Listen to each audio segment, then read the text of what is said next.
Thank you. तो अगर सबकी अनुमति हो तो ये सेशन हिंदी में हो। Give me a cheer if it's okay in Hindi. Okay, one no, we will do it separately for that person. Okay, बहुत बहुत सबका स्वागत है। इस टेबल की नेटवर्थ कितनी होगी? मतलब इस पोडियम की नेटवर्थ कितनी होगी? डॉलर में बोल रही हैं आप? हाँ, तो 10 बिलियन शायद एक सज्जन जो बीच में बैठे हैं शायद उनकी अलग होगी, बाकी आप मल्टीप्लाई कर लीजिए। यहाँ पे तो यहाँ पहली बात तो बहुत बहुत स्वागत है। हम स्पीकर लाउंज में बात कर रहे थे और इतना ऑलरेडी मेरा तो पैसा वसूल हो गया इस सेशन का, तो मैं उम्मीद करता हूँ आप सबका भी इसमें पैसा वसूल हो जाएगा जब आप इन सब की सुनेंगे। तो आप सब वो हैं जो यहाँ इसलिए हैं क्योंकि आप जीत के आए हैं। आप जीत के आए हैं क्योंकि बड़े बड़े देश में डिपार्टमेंट स्टोर खुल गए हैं, ऑनलाइन का प्रकोप चल रहा है, डिस्काउंटिंग की सुबह बात की हमने वो चल रहा है। उस सब के बावजूद आप एकदम सीना तान के यहाँ पे हैं। तो पहले तो मैं सिर्फ आप सबसे ये जानना चाहूँगा, वन लाइनर एंड सिर्फ वन लाइनर, आपकी कामयाबी का राज। और जो रेडी हैं वो बता सकते हैं, माइक सामने है आपके। तो सबसे बड़ा कामयाबी का राज मेरे आपकी वाइफ का नाम आप नहीं ले सकते। चलिए फिर आंसर चेंज करना पड़ेगा। वो समय के संग बदलना, और लेकिन जो चीज़ नहीं बदली, हम 140 साल पुरानी कंपनी है, एक चीज़ जो नहीं बदली है वो कस्टमर पे फोकस, कस्टमर की सेंट्रिसिटी हर डिसीजन मेकिंग में और हर पॉलिसी में। मयंक जो है मोहनलाल सन से हैं, काफ़ी जो नॉर्थ में खास तौर पे लोग हैं वो उनको बहुत अच्छी तरह जानते होंगे। एकदम कनॉट प्लेस से इन्होंने शुरुआत की है and it is one of the iconic stores of Delhi and now they have 30+ stores around the country.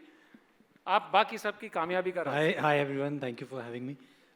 तो जैसे मयंक जी ने कहा, आई एग्री विद देम कि एज अ रिटेलर मैं समझता हूँ कि कस्टमर सेंट्रिक होना ही हमारी सक्सेस का मुझे लगता है कि राज है। तो एक बात बताइए, ये तो हर कोई कहता है कि मैं कस्टमर सेंट्रिक हूँ, तो आप क्या करते हैं जो हम सब जूझ रहे हैं इस चीज़ से कि आप जब आप कहते हैं कि आप कस्टमर सेंट्रिक है, कुछ उदाहरण दीजिए कि आप क्या करते हैं?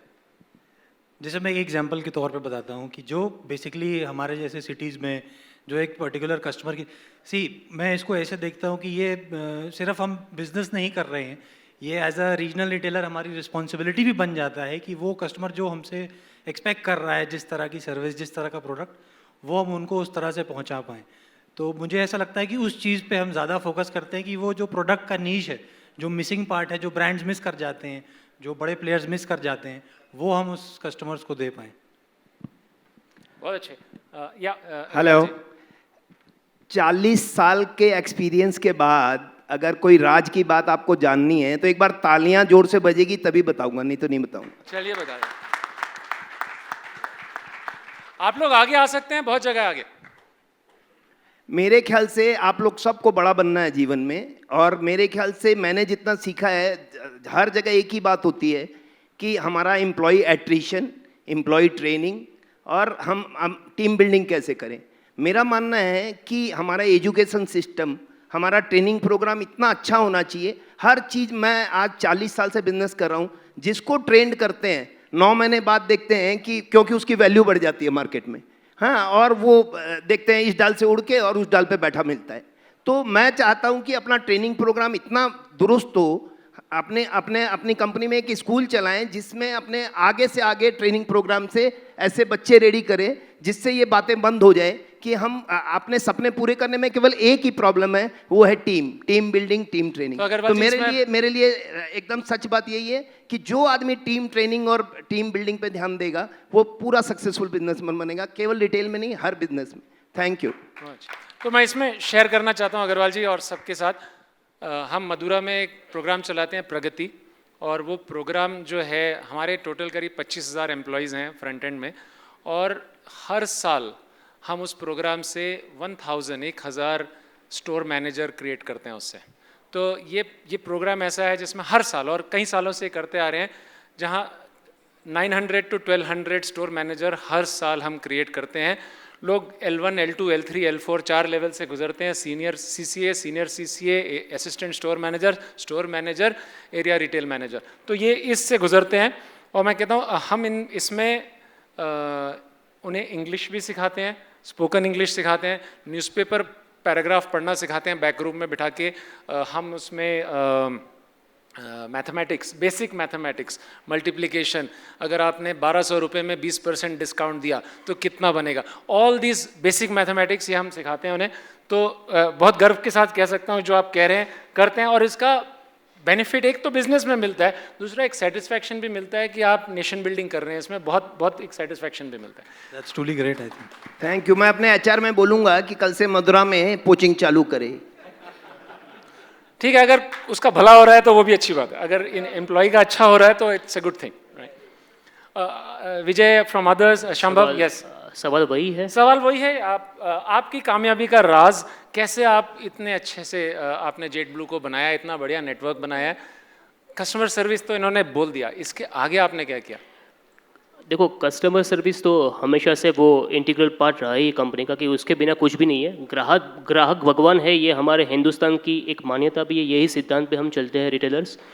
लेकिन भगवान जब भी आते हैं, अगर आप उनको एक ही प्रसाद लगाओगे तो वो भी बोर हो जाएंगे ना। प्रसाद में भी अच्छे अच्छे भोग लगाने पड़ते हैं। तो प्रोडक्ट भी जितनी अच्छी दोगे और हर बार एक नया इनोवेशन, नई क्रिएटिविटी, एक नया एम्बियंस और सर्विस तो आप वही प्रोवाइड करते हो, लेकिन वो जब भी आते हैं उनको वो इन्वाइटिंग भी लगता है। और उसके साथ अगर आपकी प्रोडक्ट इतनी अच्छी है, आपकी क्वालिटी इतनी अच्छी है और प्राइस इतना अच्छा है, हमने तो वो सुना है customer- कि मोदी जी ने भी आपके यहाँ से प्रोडक्ट लिया है। No comment on that sir, thank you. ये राज की बात है सर। तो हमेशा जितना अच्छा प्रोडक्ट दोगे आप, तो प्रोडक्ट इज़ एवरीथिंग। मैं मानता हूँ कि अगर आपका प्रोडक्ट सर्वश्रेष्ठ है और प्राइसिंग एकदम परफेक्ट है, कॉम्पिटिटिव है, तो लगता है आप सक्सेसफुल हो ही जाओगे। बहुत अच्छे। तो अब मैं थोड़ा सा अलग सा सवाल पूछना चाहूँगा कि अब आप जब सोते हैं, कुछ चीज़ें तो आपको चिंतित करती होंगी कि मेरा बिजनेस कहाँ है, कैसे है, तो वो क्या चीज़ें हैं जो आपको रात को चिंतित करती हैं? डिस्काउंट नहीं तो चलिए आपसे भी जो पूछते हैं। मार्केट में रिटेल मैंने देखा है, जहाँ पे साल में एक बार सिर्फ 10 दिन के लिए डिस्काउंट यानी कि सेल लगता था, वो आज 4 महीना तो मिनिमम हो गया है, और उसके बाद प्रोमो। तो इसका आपने क्या तोड़ निकाला है? आप अच्छा तो कर रहे हैं एज अ रिटेलर, तो आपने क्या तोड़ निकाला है इसका? डिस्काउंट पे जितना हो सके उतना कंट्रोल करते हैं जी। और मैक्सिमम प्रोमोज में जितना अच्छा प्रोडक्ट्स बेच सकते हैं वो ट्राई करते हैं। इन्वेंटरी पे कंट्रोल करते हैं, SKUs सोच समझ के बनाते हैं, MD को मेंटेन करते हैं। बहुत अच्छे। विक्रम, आप कुछ कह रहे थे? विक्रम की एक बहुत बड़ी दुकान है, iconic store in Tezpur. Give him a big hand. In a town with population 35,000, he is running a 50,000 square feet store extremely successfully. सबसे पहले सबको नमस्कार। और मैं ये कहूँगा कि मैं सबकी बातें सुन रहा था और सवेरे से मैं सुन रहा हूँ personalisation, digitisation, digital marketing, focused marketing, ये वो। एक बात जो हमने लास्ट 220 इयर्स से हम बिज़नेस कर रहे हैं आसाम में, मैं 6th जनरेशन अपनी फैमिली का, तो हमने एक बात देखा है, कस्टमर आपके संग जन्म जन्मांतर जुड़ा रहेगा अगर आप उसके संग जुड़े रहेंगे। कस्टमर आपके संग बड़ा हो रहा है, जैसे जैसे आप बड़े हो रहे हो, वो आपको, जब तक आप कस्टमर को अपना नहीं समझोगे एज ए फैमिली की तरह, तब तक वो कस्टमर आपको अपना नहीं समझेगा। तो भले ही कितनी डिजिटाइजेशन हो जाए, भले ही कुछ भी आ जाए, कस्टमर आपके पास हमेशा सुबह से शाम तक आपके पास लौट के आएगा अगर उसे लगेगा कि इस दुकान पे या इस शोरूम पे जाके मुझे वही घर वाली फीलिंग आती है जैसे मैं अपने घर पे रह के फील करता हूँ। विक्रम, एक सवाल और, आपको क्या चीज़ है जो रात को सताती है जिससे आपकी नींद उड़ जाती है? कि सुबह की अगरबत्ती करने के बाद कोई कस्टमर पहला आया कि नहीं। वाह, मतलब ये एक रिटेलर की बहुत रियल चिंता होती है, मतलब कि पहला जो बोनी है या फर्स्ट कस्टमर जो है, इट इज सो इम्पोर्टेंट। आपने बेशक कल 200 कस्टमर्स को सर्विस किया होगा, लेकिन आज मीटर फ्रेश शुरू हो रहा है। मैं समझता हूँ कि हर दिन आपके जीवन का पहला दिन होना चाहिए कि कस्टमर, आप सवेरे अपनी दुकान की शटर खोले और अगर बाहर कस्टमर खड़ा और आपको ये बोले कि सर आपने दुकान खोलने में देरी क्यों कर दी, इससे बड़ा और कोई चीज़ नहीं हो सकता। बहुत अच्छे, बहुत अच्छे। आप सब ब्रांड्स के साथ भी काफ़ी लोग डील करते हैं और सुबह बातें हो रही थी कि रिटेलर्स भी बहुत टफ हो गए हैं आज की डेट में। तो मैं एक सवाल आपसे पूछना चाहता हूँ, आपके लिए वो आइडियल सर्वश्रेष्ठ ब्रांड कौन सा होगा जो आपके यहाँ अच्छा कर पाएगा? उसकी क्या खूबियाँ होनी चाहिए, उसके क्या लक्षण होने चाहिए? एक तो ब्रांड की खूबी ऐसी रहनी चाहिए कि उसके नाम से कस्टमर यानी जो ब्रांड रिकॉल है वो इतना स्ट्रांग रहना चाहिए कि प्रोडक्ट से नहीं जाना चाहिए और ब्रांड के नाम से जाना चाहिए। जैसे अभी हम लोग जॉकी से एसोसिएटेड है, तो लोग कभी अंडरवेयर या वेस्ट के बारे में नहीं बोलते, हम बोलते हैं कि जॉकी में जाना है। तो वो लेवल का एस्पिरेशन चाहिए कि आप प्रोडक्ट के नाम से नहीं बट ब्रांड के नाम से एक ब्रांड उसको जाने। ओके, और कुछ जो ब्रांड की क्या खूबी होनी चाहिए? एक तो कि पहचाना होना चाहिए, कस्टमर का चाहिए ब्रांड होना चाहिए। Namaskar, I'll talk in English. Brand is important. It's people have everywhere everything available, but I go to a particular brand. Now my brand is Deepam. We are 51 years old. Today customer comes who has purchased 2 years back, 20 years back, 30 years back. They come back and say, I have purchased saris from here and I want to come back here and buy. And we have to retain the same or better quality than what we have done all the years. So it's the brand which makes the product better. Very nice, very nice. Anybody else wants to share? क्या आप क्या उम्मीद रखते हैं एक अच्छे brand से? आपके दोनों है, आपका होलसेल बिजनेस भी है और आपका रिटेल बिजनेस भी है। This is Sunit Mishra from abacus India. और मैं ये कहना चाहूँगा कि ब्रांड में आज के दिन जो सबसे ज़्यादा चैलेंज है वो कंटिन्यूटी ऑफ डिज़ाइन है। एज अ रिटेलर हम लोग ये महसूस करते हैं कि एक सीज़न में एक रेंज अच्छा होता है, नेक्स्ट सीज़न वो रेंज का जो एक्सपेक्टेशन होता है कस्टमर का, वो कस्टमर को मीट आउट होने का, because there is lots of changes और मतलब ये चेंजेस होते रहते हैं ब्रांड्स में। हम एक कॉरपोरेट गवर्नेंस के अंदर काम करते हैं, तो कहीं ना कहीं डिज़ाइन लैंग्वेज जो है उससे छेड़खानी हो जाती है कभी कभी ब्रांड से जाने अनजाने में। तो वो डिसअपॉइंटमेंट जो कस्टमर को होता है नेक्स्ट सीज़न, एक सीज़न हम देखते हैं कि एक्स ब्रांड बहुत अच्छा कर रहा है, नेक्स्ट सीज़न तो आइडियली वी वुड मतलब एक आइडियल सिचुएशन में हम ये चाहेंगे कि जो कस्टमर को जो कम्युनिकेशन है वो प्रोडक्ट के थ्रू होता है, उसको मतलब बाकी चीज़ों से कस्टमर को नहीं होता है। तो that language should be constant. तो मुझे ऐसा आइडियल ब्रांड में ऐसा होना चाहिए। एक चीज़ और बहुत इंपॉर्टेंट है मेरे हिसाब से, वो ट्रस्ट है। अगर वो ब्रांड में आ रहा है, जो लोकल मार्केट में चीज़ 100 रुपये की मिल रही है, ब्रांड में 150-200 की दे रहा है, तो वो ट्रस्ट की वजह से ले रहा है। चाहे वो ट्रस्ट क्वालिटी का हो, चाहे वो सर्विस का हो, चाहे वो पॉलिसीज़ का हो। जब मुझे याद है जब मैंने बिजनेस ज्वाइन किया था, कई कंपनियों में क्या होता था कि सेल से पहले वो दाम बढ़ा देते थे और फिर उसी चीज़ पे 50% ऑफ कर देते थे। तो उस टाइप के रिटेलर्स अगर आप कर रहे हैं तो आप कभी ब्रांड नहीं बन सकते। तो कस्टमर पॉलिसीज़ बहुत इंपॉर्टेंट है। आशीष, आपसे मैं पूछना चाहूँगा, मैं भी सवाल तो पूछ लूँ। यहाँ पे ऑलरेडी हमने देखा, अनीश ने भी बताया, अगली जनरेशन आ गई है, राइट? आपकी दुकानों में भी अगली जनरेशन आ गई है, जेन जी आ गई है, उनकी बिहेवियर कैसे डिफरेंट है कंपेयर टू प्रीवियस जनरेशन? उनके लिए आपको क्या बदलाव लाना पड़ा है अपने स्टोर्स में? देखिए, जैसे नई जनरेशन आती है, नई सोच आती है, वो सोच को हम जब अपने बिजनेस में ट्रांसफॉर्म करते हैं, हम ग्राहक के नीड को बेहतर समझ सकते हैं। उसको क्या एटमॉस्फेयर देना है, क्या एम्बियंस देना है, उसकी क्या ज़रूरतें हैं, उसको समझते हैं, तो उसको अच्छे से सर्विस दे सकते हैं। वही अल्टीमेटली आपका कस्टमर जब सेटिस्फाई होता है तो आपके लिए एक अच्छा बिजनेस बन जाता है।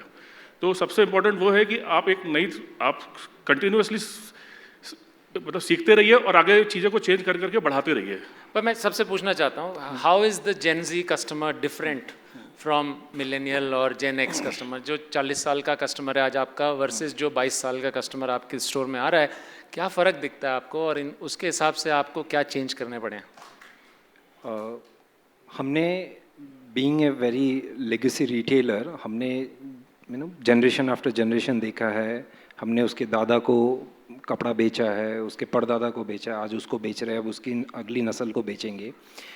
एक चीज़ जो बहुत स्ट्राइकिंग है और जो बहुत इंटरेस्टिंग इस जर्नी में, हमने ये देखा है कि हर जनरेशन अपने संग अपनी सोच एक्सपेक्टेशन को लेके आ रहा है। वो पुराने रूट्स को नहीं भूल रहा है और नई चीज़ों को अपना रहा है। और ख़ासकर जब हम, क्योंकि मैं छोटे टाउन से बिलोंग करता हूँ, तो मैं वहाँ की बात करूँ, वहाँ वो एस्पेक्ट बहुत ज़्यादा प्रोमिनेंट है। तो हम एज ए रिटेलर हम हमेशा उस एस्पेक्ट को पकड़ते हैं कि वो क्या सोच रहा है, आगे की सोच, और उसको हम किस तरीके से परोट के दें कि वो बंदा आज स्टूडेंट है, आज 25 साल का है, कल वो 35 साल का होगा, शादी करेगा, फैमिली बनाएगा, वो हमारे लिए एक फैमिली परचेजर बनेगा। तो वो एस्पेक्ट, उसकी वो जर्नी को हम राइट एट अर्ली एज को पकड़ के उसकी सोच को, वो जो आगे सोचेगा उसको कैसे हम बढ़ावा दें और उसके जो रूट्स हैं उसको हम कैसे संजो के रखें, ये बहुत इंपॉर्टेंट है और इसके ये डिफरेंसेस हैं। अग्रवाल जी, आप कुछ कहना चाह रहे हैं? मेरा एक और पर्सपेक्टिव है इसमें। सारा मेरे ख्याल से कहीं कुछ फिट होता है, कहीं कुछ फिट होता है। मैं मानता हूँ कि कस्टमर से ज़्यादा अपॉर्चुनिस्ट आदमी कोई नहीं है। अगर मैंने देखा है कि 50-50 साल से दुकानें चलती हैं। मैंने अर्ली जर्नी बताता हूँ कि मेरा कला मंदिर बोल के एक भुवनेश्वर में दुकान थी, और मैं हर जगह, मेरा दुकान खोलने का एक ही है कि भैया सबसे अच्छी दुकान कौन सी चलती है। और कला मंदिर के बगल में मैंने दुकान खोली, तो पहली साल मैंने कला मंदिर से ज़्यादा सेल किया। तो मैं फिर आपको समझाता हूँ कि एक तरफ आप बातें कर रहे हैं कस्टमर लॉयल्टी की, मैं मानता हूँ कि कस्टमर से ज़्यादा अपॉर्चुनिस्ट कोई नहीं है। अगर आपके प्रोडक्ट में दम है, आप अच्छा प्रोडक्ट दे सकते हो in terms of pricing, in terms of variety, in terms of quality, तो आप बड़े से बड़े ब्रांड को खत्म जीत सकते हो। तो जिसका उदाहरण है कि अगर आप इनोवेट नहीं करोगे, नोकिया से ज़्यादा ब्रांड लॉयल्टी किसका था, लेकिन नोकिया आज खत्म हो गया क्योंकि उससे भी कोई इनोवेटिव प्रोडक्ट लेके आ गया।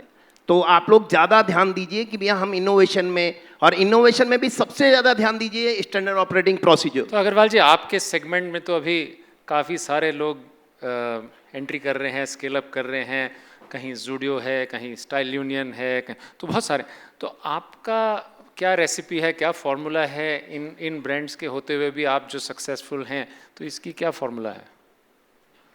बिजनेस का फॉर्मूला सब कॉमन है, और जिसमें मैं पॉइंट लिखा हूँ, जिसमें मेन पॉइंट है प्रोडक्ट, प्राइस, प्रोसेसेस पे मेरा बहुत ज़्यादा ध्यान है।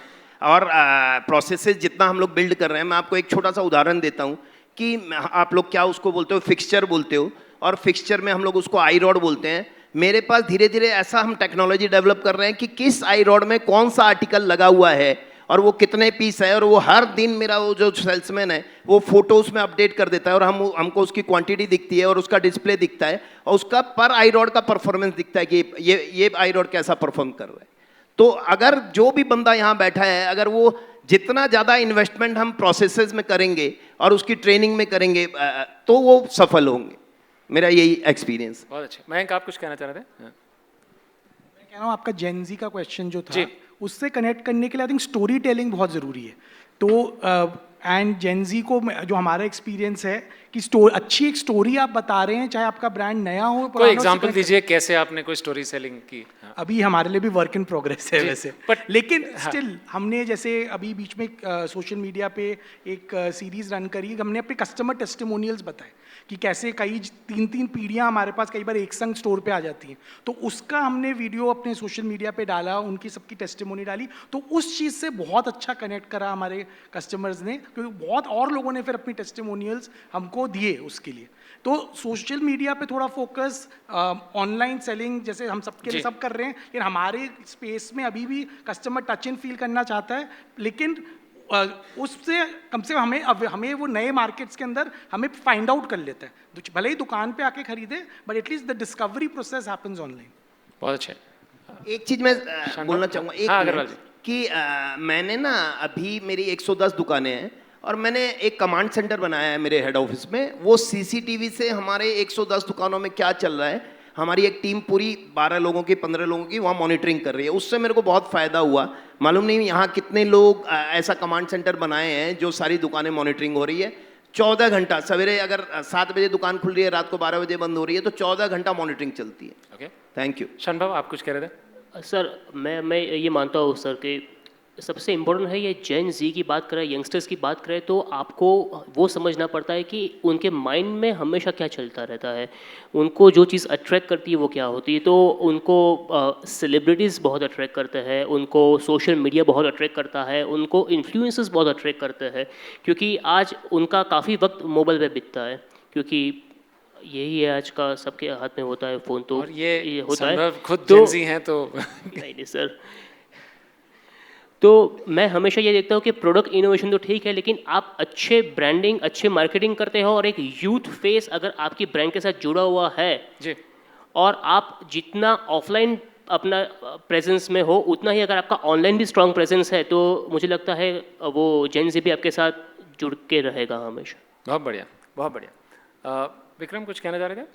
मैं एक अपना एक्सपीरियंस शेयर करता हूँ। यहाँ सब मेरे को पैनलिस्ट सब बड़े बड़े शहरों से हैं और मैं सबसे छोटे टाउन से हूँ।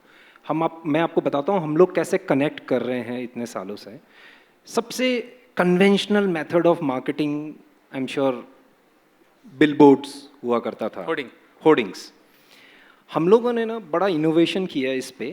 आप बड़े बड़े होर्डिंग्स शहर हाईवेज़ के आसपास आप देखेंगे, फलाना % discount, monsoon discount, end off season cell. ये हम अपने होर्डिंग्स में कभी भी कोई डिस्काउंट नहीं लिखते हैं। हम सिर्फ उस समय के फेस्टिवल, कोई बड़ा फेस्टिवल है, फॉर एग्जांपल हमारे वहाँ नॉर्थ ईस्ट में दुर्गा पूजा, बिहू, ईद, ये सब बड़े बड़े फेस्टिवल्स है, क्रिसमस, हम उस फेस्टिवल्स की होर्डिंग लगाते हैं और एक शुभेच्छा देते हैं कि आपको हमारे तरफ से इस फेस्टिवल के त्यौहार की बधाई हो और क्यों ना आप ये फेस्टिवल हमारे संग सेलिब्रेट करें। छोटा सा इमोशनल कनेक्ट करते हैं कि ये, ताकि उनके मन में ये हो कि हमें as a businessman, as a retailer, हमें क्या चाहिए, हमारा कस्टमर आए और हमारा कस्टमर वो समझ के आए कि ये हमें समझता है, हमारे मन से समझता है। डिस्काउंट वगैरह उसको तो ऑनलाइन भी मिल जाएगा, लेकिन वो आपके पास क्यों आएगा इस भरी बाजार में, वो आपको निर्धारित करना। और हमने उस छोटे छोटे चीज़ को कर रहे हैं। आज भी हम BTL लेवल की कैंपेनिंग करते हैं छोटे टाउनों में, छोटे गांव में, 10,000 20,000 के पॉपुलेशन वाले गांव में, जहां ऑनलाइन लोग नहीं समझते, खाली वो टिकटॉक या यूट्यूब पे वीडियो देखते हैं, उनको ये नहीं पता कि हो क्या रहा है। तो वो होर्डिंग जब देखते हैं, वहाँ देखते हैं अपने लोकल लैंग्वेज में कि ये बंदा मुझे मेरे पर्व पे या मेरे फेस्टिवल पे मुझे शुभेच्छा दे रहा है, चलो यार आज इस बार की खरीदारी हम इसके यहाँ से करते हैं। तो ये बहुत ज़्यादा रोल प्ले करता है। बहुत अच्छे। तो मैं एक आखिरी सवाल आप सबसे पूछना चाहूँगा, उसके बाद मैं फ्लोर ओपन करूँगा क्वेश्चंस के लिए। तो आप सब अपने अपने एरिया में बहुत सक्सेसफुल हैं और इसका श्रेय आपकी टीम्स को भी जाता है, आपके स्टाफ को भी जाता है। सुबह हम डिस्कस कर रहे थे स्टाफ रिटेंशन, एट्रिशन की समस्या है सबको, लोगों को रिटेन करना मुश्किल है, टैलेंट मिलना मुश्किल है। आप सब ने इसको कैसे सॉल्व किया? How have you manage to hold on to your talent strongly?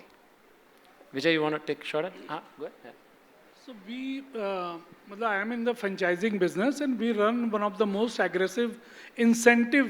What happens generally in businesses like us is that हमारी तो गाड़ियाँ बदलती रहती हैं, लेकिन स्टाफ जो साइकिल से आ रहा है या टीम मेंबर जो साइकिल से आ रहा है या किसी और वाहन से आ रहा है, उसकी गाड़ियाँ नहीं बदल रही या वो उसके घर नहीं हो रहे हैं। तो ये जो प्रोसेस है, अब क्या है कि पहले अवेयरनेस नहीं था तो ये बहुत आसान था, but now he that thing वो उसको पिंच कर रहा है। तो if we have such a flow where the everybody down the line in the business becomes a partner in the business, and that is the only way we can, and money, as you know, makes the best friends. Avnish? So बहुत अच्छे। we have around 400 to 500 people working with us.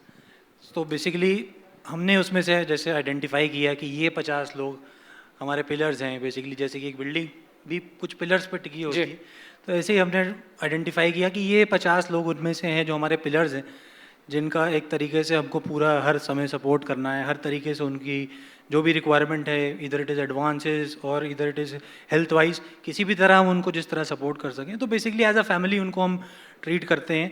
तो वो identify करना मुझे लगता है कि बहुत इंपॉर्टेंट होता है कि कौन आपके पिलर्स हैं, किन के ऊपर ये पूरा आपका जो सेटअप है वो निर्धारित है। तो उससे मुझे लगता है कि ज़्यादा आसान है। यहाँ मैं एक बात शेयर करना चाहूँगा कि, और मैं एक बार कोई नेशनल टेलीविज़न में ऐसे बच्चे खड़े करूँगा जो 90 रुपया पर डे में मेरे वहाँ कलकत्ते में काम करते थे और जो अभी 2 लाख रुपया पर मंथ कमा रहे हैं।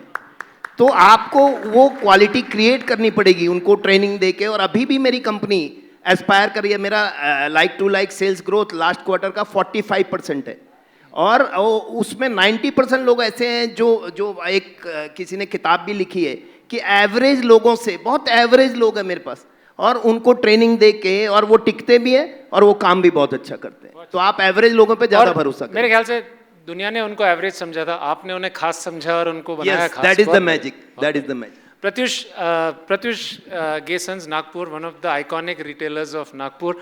प्रत्युष, आप क्या कहना चाहेंगे? आपने भी बहुत अच्छे काम किए हैं नागपुर में। तो बेसिकली स्टाफिंग में ऐसा है, हम लोग एक प्रोसेस फॉलो करते हैं, रैदर देन उनसे सिर्फ एक प्रोफेशनल रिलेशन के बजाय we connect to them emotionally. तो उससे क्या होता है ना, जो रिटेंशन लेवल जो आज लोग फेस कर रहे हैं वो चीज़ हम इसलिए फेस नहीं कर रहे because we are connected to them emotionally, as well as जो ट्रेनिंग की बात आई, ट्रेनिंग के साथ साथ उनका जो इंटरनल प्रमोशन रहना चाहिए।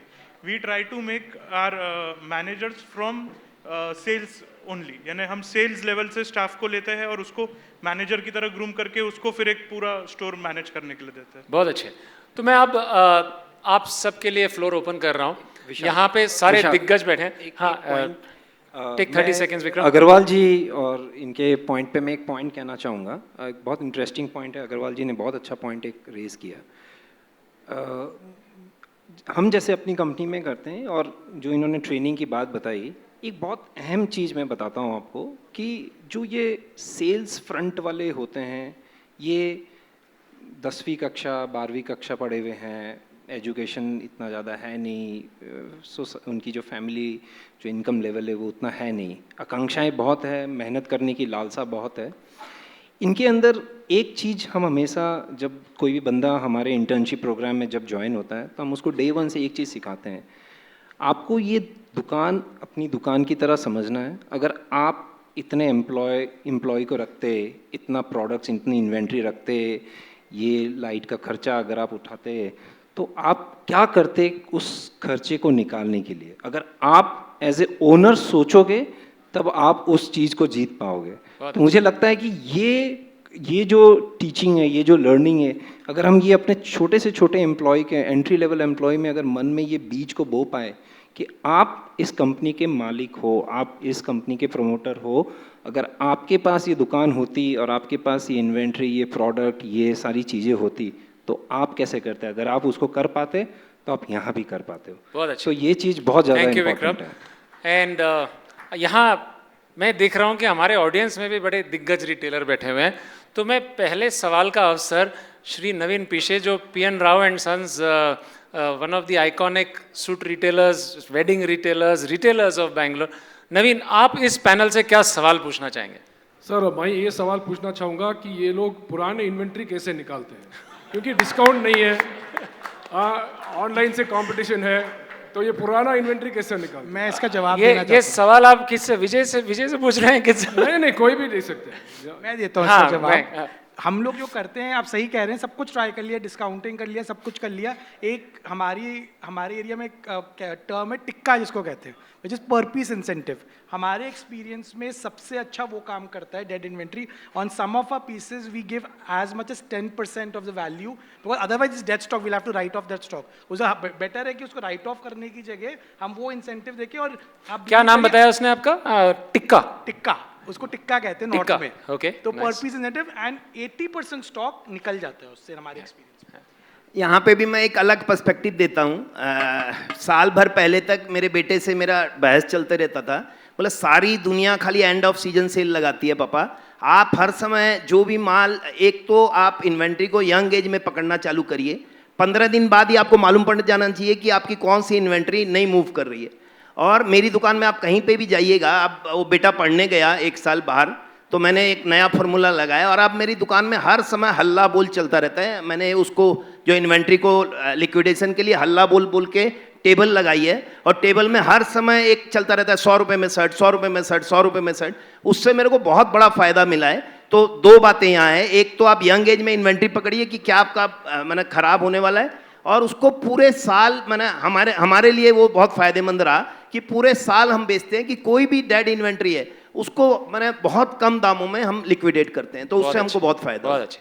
यहाँ मनु भाई भी हैं हमारे साथ। तो मनु भाई, आप सब जानते होंगे, one of the iconic retailers of Bangalore. आपकी क्या सोच है, जो आप इन पैनलिस्ट से क्या सवाल पूछना चाहेंगे? आप सोच के ओनर की सोच पूछ रहे हैं। So as far as clearing inventory, we have the same process. We call it spin.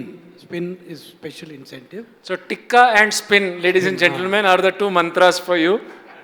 Mohanlal is from north, so chicken tikka वगैरह.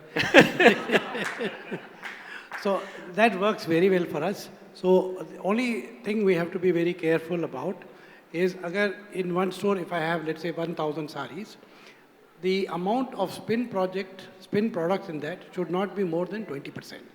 नहीं तो क्या होगा, the salesman will show only spin products, तो customer जो 4 साड़ी लेने वाला है वो 2 साड़ी लेके जाएगा. You have lost the customer, you have lost sale of 2 pieces, you have cleared 2 pieces, no doubt, which were stuck with you. But the customer का जो impression होगा, तो यहाँ तो पुराना माल है, यहाँ माल अच्छा नहीं है. बहुत अच्छा. So you have to do this very carefully. Very valid. Any other questions from this wonderful panel? जी, यहाँ से, अरे आप आए नहीं ऊपर, ट्विंकल. चलिए आप ही पूछिए अब इनसे सवाल. How do you innovate your sales processes and how often do you innovate your sales processes? आप इसको थोड़ा और शार्प बता, क्या आप कि कौन सी प्रोसेस के आप? So they said they adopt new sales processes to boost the sales. So what is the thing? How do you boost when you have to compete with online and the EBOs? I think मैं इसका उत्तर देने की प्रयास करता हूँ. मेरे हिसाब से there is no new adoption in sales process. Customer आएगा आपकी दुकान पे, आपके टीम को अच्छे से उसको ट्रीट करना है, कपड़ा दिखाना है. बट क्या इनोवेट करना ज़रूरी है कि कस्टमर के संग में टीम कनेक्ट कैसे करे. हम लोग बड़े बड़े ट्रेनिंग ये प्रोग्राम वगैरह करते हैं यही सिखाने के लिए कि यार तुमको कस्टमर को समझना है. अब वो बंदा कैसे समझेगा एक अनजान व्यक्ति को? वो समझ तभी सकता है अगर वो उससे कनेक्ट कर पाए कि ये कस्टमर अभी आया है ब्लू कलर की 1000 रुपये की शर्ट खरीदने के लिए. अगर मैं उसको 2500 की शर्ट दिखाऊंगा तो वो नहीं खरीदेगा. सो वो मेरे हिसाब से सेल्स के प्रोसेस में इनोवेशन कुछ नहीं है. आपको जो आपकी टीम है उसको आप सोचने का इनोवेशन करवाइए, उसकी सोच को इनोवेट कराइए. तो मैं इसमें विक्रम एक अटेम्प्ट मैं भी लेता हूँ कि एक जो हमने चेंज किया, हमारी 3000 स्टोर्स हैं और इन 3000 स्टोर्स में हम भी यही कोशिश करते हैं कि जिस तरह की सर्विस इन्होंने बोली हम भी वो दे पाएँ. तो हमने एक net promoter score system use किया है जो हर स्टोर में एक टैबलेट होता है और उसमें या तो कस्टमर इज़ हैप्पी या कस्टमर इज़ अनहैप्पी या ही is neutral. Happy percentage minus unhappy percentage is your net promoter score. तो आज की डेट में हर स्टोर का हमारे पास real time net promoter score होता है और रोज़ तो जहाँ पे जैसे मान लीजिए किसी स्टोर का नेट प्रोमोटर स्कोर 80% है, 80% है, तो आपके लिए सब ठीक है, आप खुश हैं उसमें भी. लेकिन अगर एक भी कस्टमर है जो दुखी था तो डेली स्टोर में दोपहर को 12 बजे हडल होती है और इन दैट हडल वो आपस में डिस्कस करते हैं कि यार इस कस्टमर को हम कैसे सर्विस कर सकते हैं. उसमें कोई किसी पे डांट नहीं रहा है, कोई कुछ नहीं रहा है, लेकिन पॉजिटिव माइंडसेट के साथ इसको यार हम कैसे बेटर ट्रीट कर सकते थे. फिर आप ये भी देखते हैं रूट कॉज सॉल्यूशन क्या नहीं. अगर बहुत सारे लोगों को एक सिमिलर चीज़ की इश्यू आ रही थी कि यार ये साइज़ 46 की अवेलेबिलिटी नहीं थी या ऐसा कुछ था या ये फिट में, तो उससे हमको एट अ रीजनल लेवल भी पैटर्न मिलते हैं कि यार इसमें हम और क्या कर सकते थे. इसमें हमने एक लेवल और इनोवेशन निकाला कि कपड़े के बिजनेस में आप सब जानते हैं नया शर्ट अच्छा लगता है लेकिन वो धोने के बाद 3-4 बार धोने के बाद उसके सही रंग निकल आते हैं. तो हमने उसके बाद एक निकाला post purchase net promoter score. आप 30 डेज आफ्टर यू बॉट आपकी क्या स्कोर थी इस प्रोडक्ट के बारे में और उससे हम ट्रेस कर सकते हैं कि इसको आपने कहाँ से ख़रीदा, किस मिल से कपड़ा आया, किस फैक्ट्री में बना, हम उससे उसकी इम्प्रूवमेंट कर सकते हैं। And every detractor is addressed. जिस भी कस्टमर के कोई प्रॉब्लम थी, कोई आपत्ति थी, उसके साथ डायरेक्ट बात किया जाता है कि हम इसको how can we make up for you. तो मैं समझता हूँ इससे एक at a national level large chain में बहुत फ़र्क आया है। पूरा सिस्टम पॉजिटिव माइंडसेट से और कस्टमर को कैसे सर्विस करें कोशिश करता है। लेडीज एंड जेंटलमैन, हमारा समय समाप्त हो गया है अभी। Thank you very much for being a lovely audience, और ज़ोरदार तालियों से बहुत बढ़िया पैनल, जो इतना बहुत मज़ा आया। Thank you very much to my lovely panel.